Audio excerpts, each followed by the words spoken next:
you live in England, it's not as typically English as people might think. Some people might say, well, that you were well directed. I love you, Max Perkins! Say, I only have 1 minute, I was just leaving. Go home and get some sleep. I need you. Let me read it. I'd been nominated the year before and I knew I wouldn't win. We're getting towards a time when there are more writers than readers now. I want to see you again. Yours always, Tom.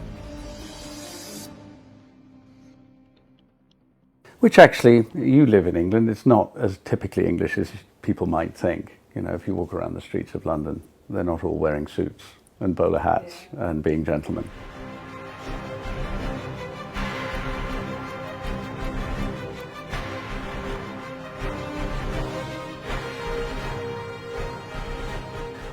It's wildly diverse, and I don't want to sound inconsistent or hypocritical about it, because I think I conform in a lot of the roles I play. I do conform to the stereotype of the Englishman, but I don't think it's particularly representative. I've never quite understood why Sid Vicious isn't a typical Englishman, or John Lennon, or Damien Hirst, or Gentlemen's names would appear in the newspaper only 3 times. True nobility is being superior to your former self. An Oxford is any formal shoe with open lacing.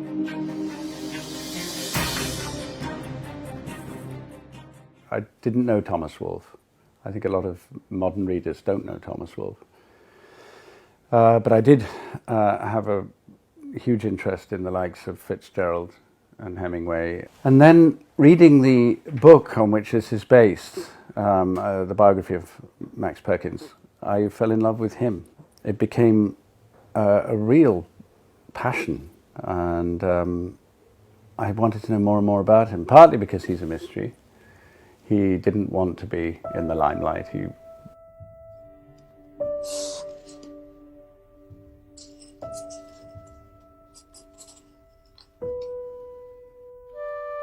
absolutely committed to being in the shadows, and was the facilitator of all these extraordinary talents.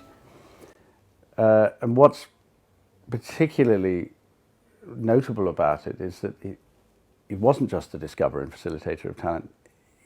The people he's best known for working with were the most flamboyant and the most troubled, and he seems to be the exact opposite of those personalities. It's not just Thomas Wolfe, and as you see in the film, he's driven by instinct and has no filter and no ability to edit or censor or even control himself minimally. Some books are supposed to be long, Thank crap Tolstoy never met you. We'd have that great novel, War and Nothing. And yet Perkins is the ultimately controlled man. And Fitzgerald, in a very different way, was equally troubled and had an inability to act in his own interests. You don't know what they're like, the state asylums. I should have died when I was 24, right after this side of paradise. And Hemingway too. All of them drinkers, all of them self-harming in one sort of way or other, and all of them geniuses. And all set against this man who was like a kind of father figure. I'm telling you, Spain is where the action's gonna be. It's war that's coming. And you need to be there. Well, I need to be somewhere. I need to feel the old lucha por la vida, The struggle for life. What else is there? Ultimate modesty and generosity and intelligence and independence as well. He wasn't just a safe, conservative man. He worked for a very conservative publishing house, but there's nothing conservative about Fitzgerald or Wolfe or any of them, and he had to fight for them.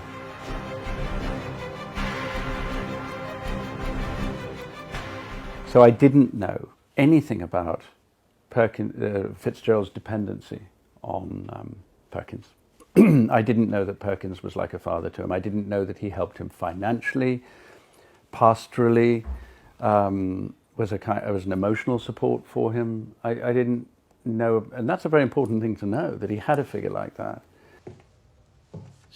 Little velvet to see you through.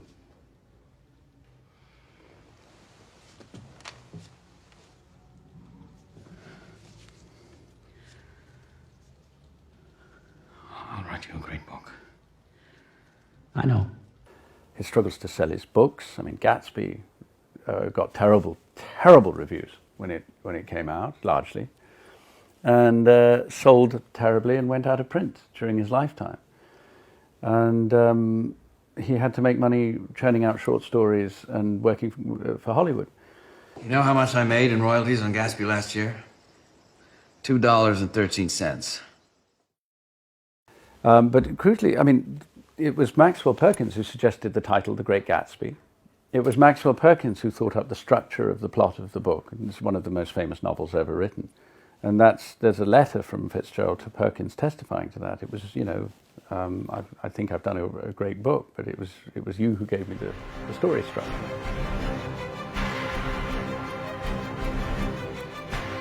I think that many people in the creative process are enlivened and find that something unlocked in their process by a figure like that.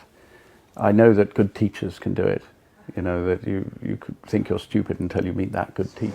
In a book crowded with great rolling mountains of prose, how is this moment profoundly different? Because it's simple. Unadorned.